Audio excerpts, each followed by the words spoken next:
La Rebotica. Eva Pérez Sorribes. When I met you, I didn't know what to do. I was tired, I was hungry. I thought you can see there's lots for us to talk about. Rebotica que arranca a las 8:08 de esta mañana de jueves de debate que arranca a las 9:30 en el Ayuntamiento de Zaragoza. Va a ser la noticia hoy, la Plaza del Pilar y lo que allí ocurra. Todos los portavoces van a estar muy atentos para escuchar al alcalde, que es el protagonista de la mañana. Luego les tocará el turno al resto. Y aquí tenemos ya sentado a uno de ellos, a uno de esos portavoces, Carmelo Asensio, portavoz de Chunta Aragonesista en el Ayuntamiento de la capital aragonesa. ¿Qué tal? Buenos días. Muy buenos días. Ya va vestido de debate, le veo con americana oscura, camisa blanca. Eso es lo que toca hoy. Es lo que toca hoy, preparado para un largo día. ¿Y qué le va a tocar a Chunta Aragonesista, señor Asensio? Hacer de puente entre dos socios a la greña, porque más de una vez le vemos en ese papel. Pues a veces nos toca y además es un papel que no se asume con agrado, ¿no? La verdad es que hay veces que tienes la sensación de que estás como en un patio de recreo y un profesor cuidando a los niños. Parece mentira, pero incluso pues en los plenos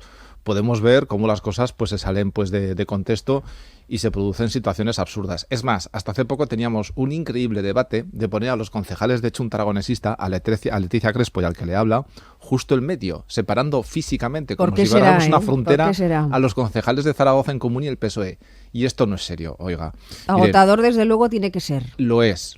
Nosotros, evidentemente, siempre hemos hecho propuestas para intentar buscar un acuerdo y un acuerdo estable y al más largo plazo posible para que dé una estabilidad a la gobernabilidad de Zaragoza, pero a veces es muy complicado. Unos y otros lo ponen a veces muy difícil.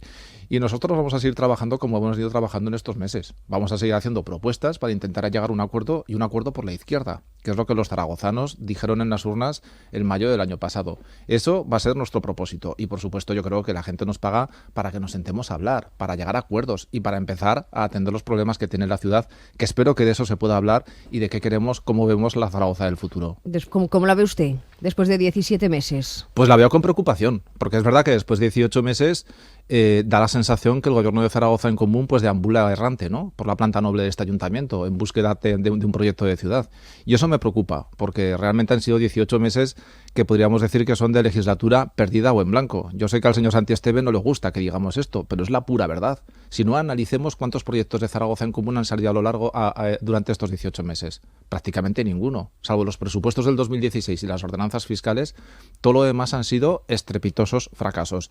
Y yo espero escuchar al alcalde de la ciudad. Quiero saber si va a hacer algún tipo de autocrítica y sobre todo quiero saber qué piensa de Zaragoza, si tiene un proyecto de ciudad, porque mucho me temo, pero prácticamente en los 18 meses hemos visto un alcalde que ha estado desaparecido en los grandes debates, en los grandes asuntos, y ahora tiene una gran oportunidad y espero que lo aproveche para que sea un punto de inflexión y Zaragoza en Común empiece a gobernar y a gobernar con todos, pero especialmente, lógicamente, con quienes les apoyamos, con los partidos de la izquierda. Escuchamos ya ayer al alcalde de Zaragoza en esta rebotica que nos adelantó las claves de lo que será su discurso dentro de un rato. Vamos a seguir con Chunta Aragonesista en esta ronda de portavoces municipales que están pasando por este espacio, pero queremos hablar también de más asuntos que tienen que ver con Aragón y con la vida, que va más allá de la política y con la actualidad que nos rodea. Con nuestros contertulios habituales y ocasionales. Carmen Lumbierres nos acompaña desde Sermonzón, hoy ya recuperada y en forma. Carmen, ¿qué tal? Buenos días. Muy buenos días. En forma regular, recuperada sí. Bueno, pues ahí está con fuerza. Pero a Víctor Serrano le mandamos un abrazo desde aquí, porque en esto de las convalecencias, menos mal que tenéis la deferencia de ir turnándoos.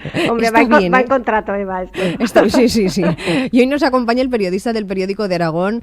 Encantadísimos estamos de que vuelva Antonio Ibáñez. ¿Qué tal, Antonio? Buenos días. Buenos días, muy bien. Yo también muy encantado de volver a estar aquí con vosotros. Bueno, Antonio, Carmen, la noticia del día va a ser el debate del estado de la ciudad. Nos vamos a meter de lleno enseguida en este asunto, pero antes de la entrevista con el portavoz de Chunta, decidme cómo os lo esperáis. ¿Debate de propuestas, de diálogo, de tender la mano o justo al revés, de bronca, de evidenciar minorías y dar caña al contrario? ¿Cómo esperáis el debate del estado de la ciudad? Carmen. Yo estaba escuchando ahora atentamente a Carmen Asensio y parecía que seguimos otra vez en el choque entre, no por él, sino por lo que decía que tenía que situarse en un punto medio, entre la vieja y la nueva política, y deseando que la nueva política empiece a ser un poco ya vieja y que la vieja política se adapte un poco a la nueva, y a ver si ahí en ese término medio nos encontramos. Porque realmente Zaragoza necesita de actuaciones urgentes. Hay que decir también que el actual equipo de gobierno tiene una limitación enorme, que es la deuda pública que arrastra la ciudad de Zaragoza, por debajo de Madrid capital, y claro, sin dinero grandes inversiones es difícil que se hagan, ¿no? Y que luego hay noticias positivas, como el jueves pasado lo tratasteis. Zaragoza es una ciudad ejemplo en la inversión de servicios sociales, ¿no? La tercera ciudad, pero esta vez por arriba. A mí me parece que tu resumen de esta mañana de las 8 y de ayer en la página web de la ciudad de las pequeñas cosas, creo que ese va a seguir siendo el discurso de Zaragoza en Común, y frente a un discurso inversionista que va a querer parte de la oposición. ¿Cómo vas a ver tú el debate? ¿Cómo crees que va a ser, Antonio? Yo creo que va a ser un día bastante complicado para el alcalde y para Zaragoza en Común, porque me da la impresión que todas las intervenciones del resto de los grupos van a ser muy duras y muy críticas, y además coincidentes en gran parte, independientemente de la ideología de cada partido. Creo que le van a reprochar y le van a echar en cara lo que ya hoy también se ha apuntado ya ahora por parte de Carmelo, de que en 18 meses ese proyecto de ciudad no es visible todavía. Está muy bien que seamos la ciudad donde haya una gran sensibilidad social, es necesario, es imprescindible, pero nos quedamos en eso.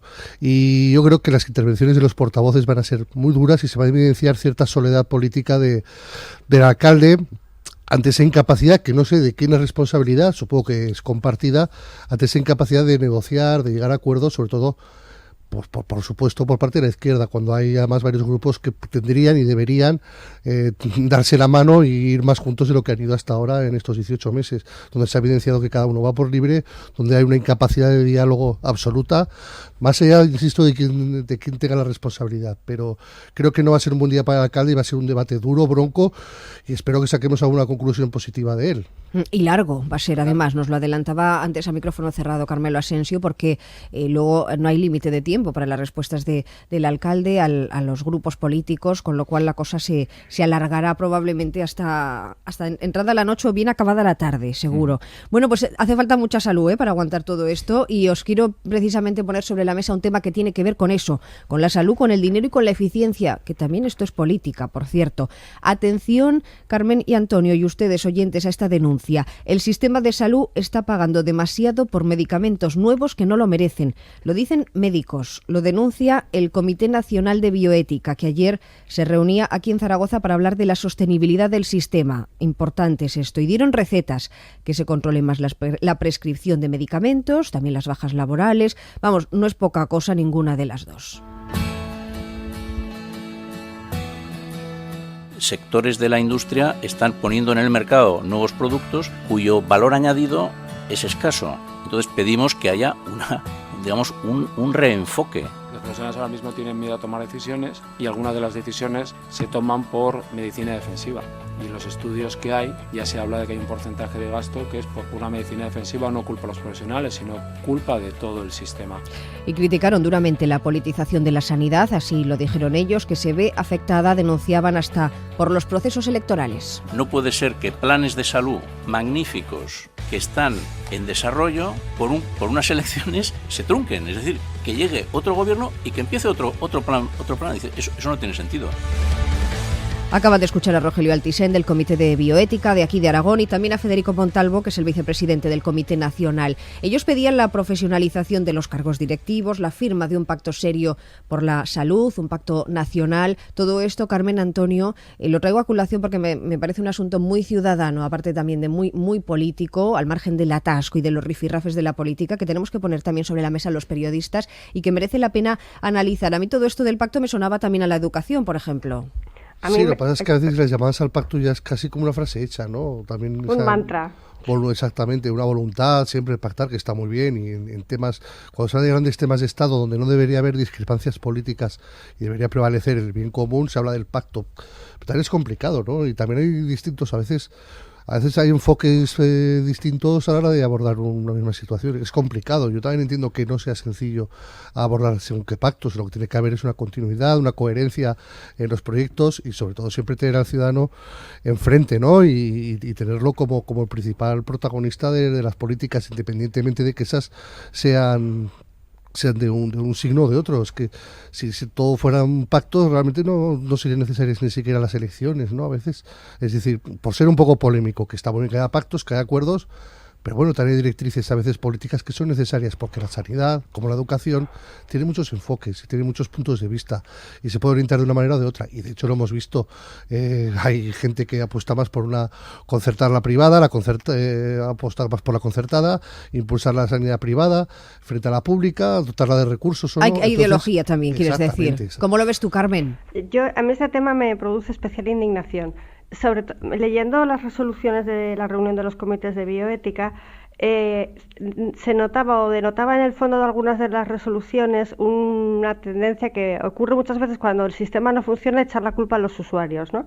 Y una cierta culpabilización del enfermo. Igual que a veces había una cierta criminalización del parado y que parece que el INEM no funciona porque hay demasiada gente parada y a todos nos encanta estar en el paro y cobrar el subsidio, pues del mismo modo decir que es responsabilidad del enfermo que no abuse de las bajas laborales cuando tenemos que recordar el recorte que se hizo en la subvención sobre la incapacidad temporal, que solo se cobra desde el cuarto día hasta el 20-60% del salario.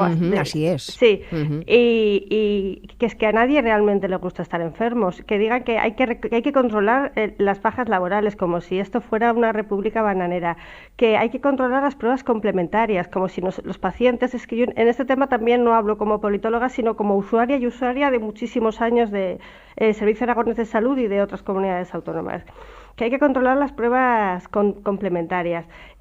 A mí este discurso, como digo, de culpabilización de la persona que está enferma no me parece la más adecuada. Evidentemente hay muchísimos problemas y el problema fundamental en la sanidad pública, por lo menos el que yo he podido detectar en primera persona, es la imposibilidad de dar el salto del médico de cabecera a los médicos especialistas. La dificultad de las listas de espera famosas. Sí, y las listas de espera que derivan hacia situaciones absolutamente ineficientes, como estar, por ejemplo, en mi caso, estar ingresada 3 semanas en un hospital solo para hacer 2 pruebas diagnósticas. Pero es que tu médico especialista te dice, si te vas a casa, vas a entrar en la lista de dentro de 2 años y estamos haciendo un gasto público de 3 semanas para hacer una prueba X, la que sea, ¿no? Ahí sí que habría que repensarse el sistema de salud y no y por supuesto en mayor coordinación y por supuesto frenar un poco a las farmacéuticas que tienen todo el derecho del mundo a ganar, ¿no? Porque son empresas privadas y yo no creo en absoluto en teorías conspirativas contra las farmacéuticas, creo que su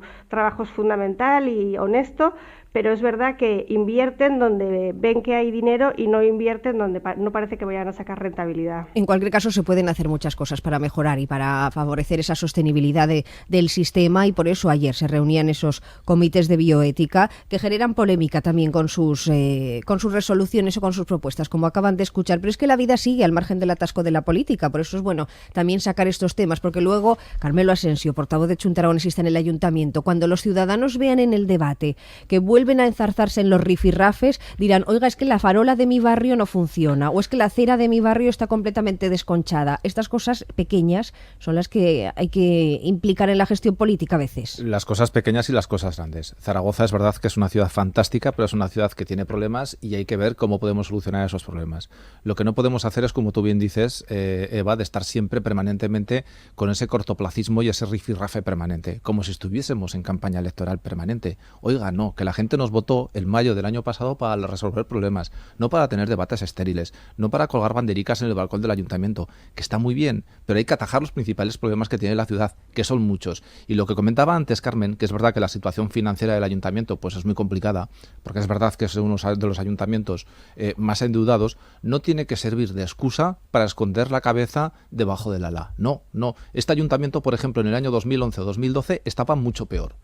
Y ahora no está precisamente para tirar cohetes, pero se puede empezar a trabajar en el futuro, a diseñar la Zaragoza que queremos, a diseñar qué equipamientos y cómo los podemos conseguir precisamente para esos barrios nuevos que han crecido y, por ejemplo, están claramente infradotados de servicios. Estoy hablando de Valdespartera, de Parque Goya, Parque Venecia o Arcosur. Hay muchas cosas abiertas en este momento y muchos problemas. Es cuestión también de ir trabajando en esos proyectos de futuro para cuando se desbloquee esta situación financiera, que puede ser relativamente pronto, sobre todo si salimos de un yugo que se llama plan de ajuste. Un plan de ajuste que nos impide hacer inversiones nuevas, un plan de ajuste que nos impide ir a los bancos para financiarte si no quieres subir los impuestos, claro, porque tampoco hay muchas más opciones. Por lo tanto, son muchas cosas de las que hay que hablar. Claro, y precisamente este debate del estado de la ciudad espero que sirva para bajar la pelota al terreno de juego y para empezar a hablar de los problemas de la gente. Todo esto quedará reflejado o debería quedar reflejado, esas dificultades económicas, en un presupuesto, que es lo que toca ahora en las instituciones. Y yo pregunto a Carmelo Asensio y también a Antonio Ibáñez y a Carmen Lumbierres, ¿habrá presupuestos en Zaragoza si no los hay en Aragón? No tiene por qué. Yo soy concejal del Ayuntamiento de Zaragoza y Chunta Aragonesista en el Ayuntamiento de Zaragoza va a hacer todo lo posible para que haya presupuestos, como ya hicimos, por cierto, el año pasado. Y Chunta Aragonesista, que forma también parte del Gobierno de Aragón, se va a encargar y va a hacer todo lo posible para que haya un presupuesto en la comunidad autónoma. Eso de que se utilicen las instituciones de cromo, ¿pero qué tomadura de pelo es esa? No, nosotros no funcionamos así. Nosotros somos gente muy seria. Y cuando se nos llama en sitios que somos decisivos para hacer una cosa tan importante como es el presupuesto que define la línea política de un gobierno durante un año en una ciudad o en una comunidad autónoma, estamos ahí para aportar, para trabajar, para discutir sobre las partidas, para discutir sobre la filosofía de la política fiscal y de la política presupuestaria. Pero evidentemente vamos con una vocación, que es conseguir un objetivo, un presupuesto y un presupuesto que sea el mejor posible y que se ajuste a las necesidades de la ciudad. A nosotros no nos van a ver pues haciendo melonadas de ese tipo, de condicionar el presupuesto de un lado al presupuesto del otro. No. Lo que pasa es que es bien cierto que tiene ciertas implicaciones. Si no hay presupuesto en una comunidad autónoma, por ejemplo, eso puede afectar al Ayuntamiento de Zaragoza. Tenemos varios convenios entre la DG y el Ayuntamiento de Zaragoza que se verían afectados ante una prórroga presupuestaria. Por lo tanto, yo apelo, evidentemente, a la responsabilidad de todo el mundo. Me quedo con este último trozo de su respuesta, señora Asensio, porque, Carmen, Antonio, esto de los cambios de cromos no le gusta a ningún político, pero sabemos realmente que se practica. Que esto es así, y seré breve para dejar a Antonio, que esto es así, pero yo creo que en un momento tenemos que decir hasta aquí ha llegado, señores. Si en un sitio, en una institución y en otra, si no somos capaces de sacar adelante un presupuesto, si no somos capaces de negociar con normalidad. Ayer escuché unas declaraciones de Podemos en las Cortes de Aragón que decía que no querían tener un avance de los presupuestos porque no tenían garantías para negociar fuera de la Cámara. En este nivel de desconfianza no se puede seguir, o sea, o sacamos el proyecto adelante y seguimos gobernando, o si no se puede sacar, se acabó este intento y volvemos a elecciones. Si no olvidemos una tercera institución donde también están los presupuestos a debate y donde tampoco sabemos muy bien qué va a pasar, que es los presupuestos del Estado, que también influyen. Entonces, realmente no se tiene que separar, hay que ser responsable, hay que negociar cada uno en su foro y de luego no se puede hacer política con una ley tan importante como es la de los presupuestos. Hay que hacerla, sí, pero debatiendo, negociando. Y si luego no se aprueban, que no sea porque no ha habido un debate, una discusión y una negociación. Es decir, hay que sentarse, hay que negociar y luego, pues cada partido evidentemente es libre de opinar y de votar los presupuestos que le gusten o no, pero desde luego tiene que haber diálogo y conversaciones y sobre todo entre fuerzas... Eso lo dices por Podemos ahora mismo, Podemos, que dice sí, que no se quiere sentar. Y fuerzas que obligatoriamente tienen que entenderse, más allá de los errores que cada partido cometa, que los han cometido y muy graves y todos, pero tienen que entenderse, porque es que si no, realmente... no hay perspectiva política, no hay capacidad de gobernar. Pero es que muy breve, es que yo ya no veo la capacidad de diálogo. Llevamos aquí un año repitiendo lo mismo. Hay partidos que no quieren pactar, que no quieren acordar y que prefieren estar en la oposición. A veces prefieren estar en la presidencia de las Cortes y a veces prefieren estar en la oposición. Me refiero ahora a las Cortes. Nos tenemos que aclarar dónde estamos. Queremos llegar a algo, no podemos estar enarbolando ya lo diré, que estoy un poco torpe, enarbolando la bandera, gracias, Eva, del diálogo para que luego no salga para nada, para que empecemos como en el gobierno de la nación, mucho diálogo, y queremos colar de rondón al exministro de Defensa allá donde sea posible, que nos dejen de tomar el pelo un poco a todos. Es que al final las cosas van en cadena y tenemos los presupuestos, que lo decía Antonio también, atascados, o de momento veremos a ver qué pasa en el Congreso, veremos a ver lo que pasa en Aragón y veremos a ver lo que pasa en Zaragoza. En el caso de Chunta Aragonesista, señor Asensio, ustedes son socios de gobierno en el gobierno autónomo ahora mismo. ¿Hasta qué punto eso le condiciona o le ata en el Ayuntamiento de Zaragoza con asuntos, por ejemplo, que tienen que ver y que son vaso comunicante entre ambas instituciones, como la ley de capitalidad? Porque usted puede tensar la cuerda, pero no romperla del todo. Pues mire, yo creo que influye poco. Lo que pasa que con la ley de capitalidad, que yo creo que a estas alturas podríamos estar hablando ya de un acuerdo en ley de capitalidad, y no lo hay, como concejal del Ayuntamiento de Zaragoza, sí que me gustaría saber qué está negociando el gobierno de Zaragoza en común. Porque partimos de una base. No lo sabemos. Y esto es tremendo. Porque partimos de una base, de un documento donde coincidimos los 5 partidos políticos. Ahí es nada. Mira, si hablamos de acuerdos, aquí teníamos muy claro cuál era el objetivo, lo que queríamos y cómo conseguirlo. Entonces, ¿cuál es el problema? Y de repente nos encontramos con que el gobierno de Zaragoza en común ha ido cambiando ese documento sin comunicarlo al resto de los grupos municipales, y yo todavía no sé qué va a pasar, por ejemplo, con las competencias de urbanismo de la ciudad de Zaragoza, porque se resulta que todas las competencias de urbanismo van a desaparecer, o todo lo que tiene que ver con el reglamento orgánico, es decir, cómo se organiza el ayuntamiento. Yo no entiendo que se pueda perder autonomía porque eso está municipal, metido ahora mismo en la negociación, porque efectivamente se meta en un texto de ley de capitalidad y pueda depender en el futuro de las Cortes de Aragón. Y quien dice eso, varias cosas más, porque además fuimos desde Chunta Aragonesista muy incisivos, muy exigentes, con hablar única y exclusivamente de ley de capitalidad, de no mezclar las churras con las merinas, de no meter otros asuntos como la deuda del tranvía, como el ICA, y luego nos encontramos con que el gobierno de Zaragoza en común ha planteado incluso tener un puesto en el Consejo Asesor de la Corporación de Radiotelevisión Aragonesa, que está hablando de las deudas del tranvía, fijándolo encima como una condición. Hombre, vamos a ver que se trata de conseguir un objetivo en una ley que es fundamental para Zaragoza. La deuda del tranvía no forma parte de eso fundamental. Lo digo porque hablando de dinero, al revés. Es importante el dinero que falta ahí, ¿o no? Por supuesto que es muy importante el dinero que falta, pero si es legítimo y es normal que pueda haber discrepancias en cuanto al dinero. Si la propuesta del gobierno aragonés es de 5 millones al año y el gobierno de Zaragoza, por ejemplo, puede tener otro planteamiento de que eso es insuficiente, eso es corto, ese dinero, pues eso me parece muy razonable. Lo que no es razonable es poner como condición, por ejemplo, el pago de la deuda del tranvía. Lo que no es razonable es condicionar una ley tan importante como capitalidad a tener un sitio en el Consejo Asesor de la Corporación de Radiotelevisión Aragonesa. Eso es lo que no tiene ningún sentido, porque eso entorpece la negociación y entorpece la posibilidad de que haya un acuerdo. Si veo a Chunta Aragonesista, Carmen, Antonio, así me parece que va a ser duro, como decíais, esto del debate. Sí, yo creo que sí. Cada vez lo siento mucho, pero cada vez que oigo hablar de la ley de capitalidad sonrío, porque llevo ya muchas ¿Cuánto tiempo llevas, no? Eso. He visto borradores, he visto acuerdos, no sé qué. Y al final el problema es que se le da financiación, y sinceramente soy escéptico. Ojalá me equivoque, y como me equivoco mucho, estoy seguro que esta va a ser la legislatura definitiva. Pero es que ya son muchos años, muchas legislaturas, muchas buenas voluntades, pero el tapón ese de la financiación ahí está y nunca se resuelve. ¿Tú lo ves así también, Carmen? Lo digo porque hoy se va a sentar también el presidente de Aragón a escuchar ese debate en el Ayuntamiento de Zaragoza. ¿Eso se puede interpretar como un gesto de acercamiento? Yo lo veo exactamente igual que acaba de decir Antonio. Yo veo una parálisis absoluta en las instituciones y como estaba también diciendo ahora Carmelo, y buenas palabras y discursos sobre participación y transparencia de cara a los ciudadanos, a la gente, que parece que está de moda lo de usar a la gente, pero realmente en el funcionamiento interno de las instituciones no, y que en algunos casos es todo pura fachada e intercambio de cromos. Y yo creo que esto hace muchísimo daño a la percepción de los españoles que tienen sobre la política, y seguimos ahondando en ella todavía. Hablando usted también hablaba, señor Asensio, de ausencia de proyectos, de a ver qué pasa en los 2 años y medio que quedan de mandato en el Ayuntamiento de Zaragoza. Dígame qué proyecto echa de menos concretamente Chunta Aragonesista y que pueda dar tiempo a llevarse a cabo en lo que queda de mandato, mejor dicho, en el Ayuntamiento.